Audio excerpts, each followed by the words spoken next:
Will Ospreay finally debuted in his first match on AEW, and it was amazing. I am GT Schwa, and we're going to be speaking very, very briefly about the AEW Rampage episode of June 10th. Starting right off, the show began with Eddie Kingston versus Jake Hager. It was an incredible match. Eddie Kingston always does an amazing job. His fighting style is so brutal and so dirty and so violent. I am such a big fan, and only he could get beaten up for that long and that aggressively and have me that emotionally invested in his come up. You know, I think Eddie Kingston is absolutely fantastic, and I really like Jake Hager in this match as well, so that was a very fun opening match. I'm excited for the hair versus hair match next week with Jericho and Ortiz.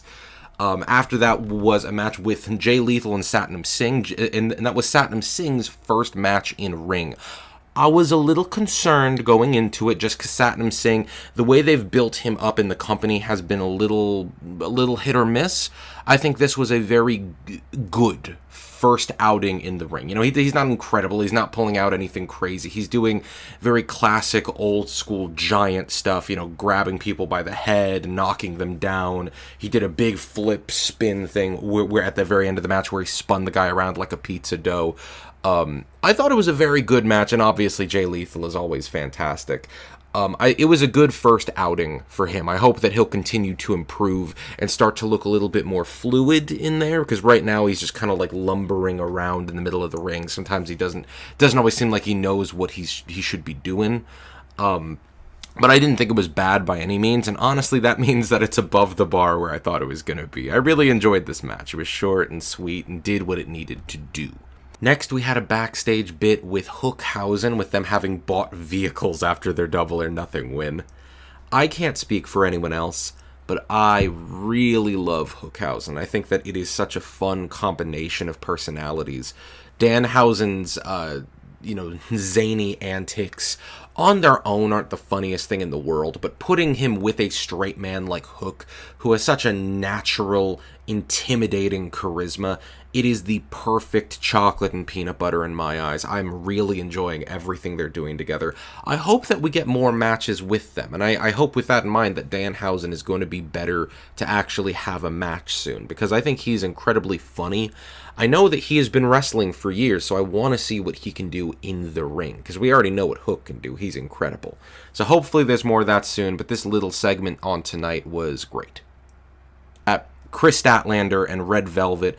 I think as of right now, if I had a favorite match that the women's division does, it's probably Statlander versus Red Velvet. They know each other's styles so well. They've had this match like a couple of times at this point, and every single time, it is the most impressive thing I've seen in the women's division in recent memory. So they did a fantastic job. Kris Statlander is so good. She is so incredible in the ring. You know, I was impressed with Athena 2 weeks ago, or maybe 1 week ago, recently.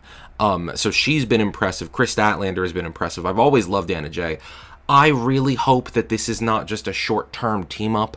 I would love to see an actual faction formed with these three. I think that the women's division could use more factions, but I think that them feuding against the baddies has shown how useful it is to just have factions in the women's division, because it feels like this longer term story is being told with Jade Cargill and the baddies versus these three going head to head over and over.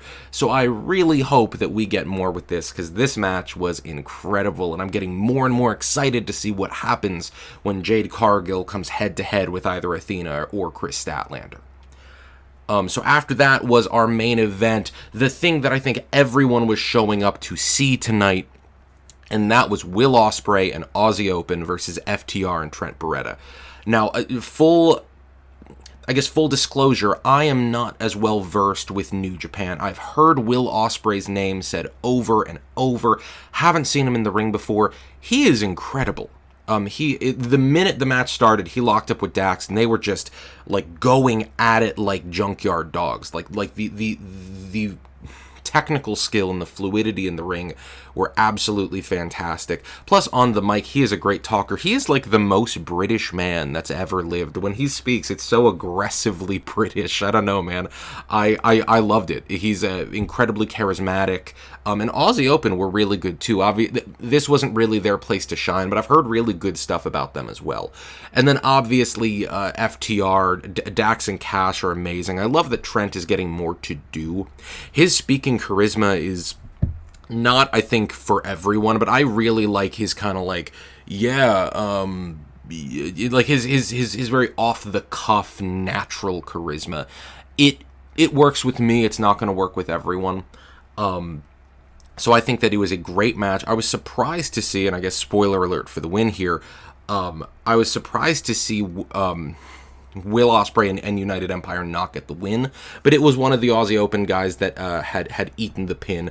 I am so interested to see who Will Ospreay is going to be facing in Forbidden Door, because I have to imagine he is not going to be facing FTR. Like, I feel like he's such a big name, he's going to have a singles feud with someone, but at this point we're pretty low on dates left to set up who he's going to be facing.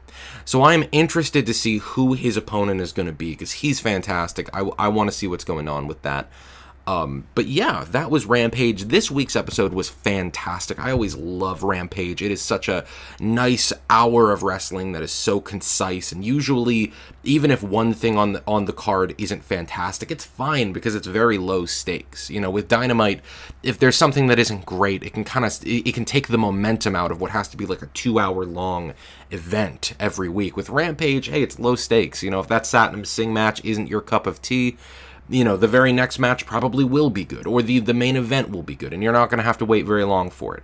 So this Rampage was absolutely fantastic. If you didn't see it, definitely either watch it on the TNT website or watch a couple of the clips online, because there was some really good stuff tonight. That being said, I am GT Schwa. Thank you very much for watching. If you have till the end, please subscribe and comment and all that good stuff. This is a generally new channel, and I'm trying to make a couple of videos every single week. So with that in mind, thank you very much. I will see you all in the next one.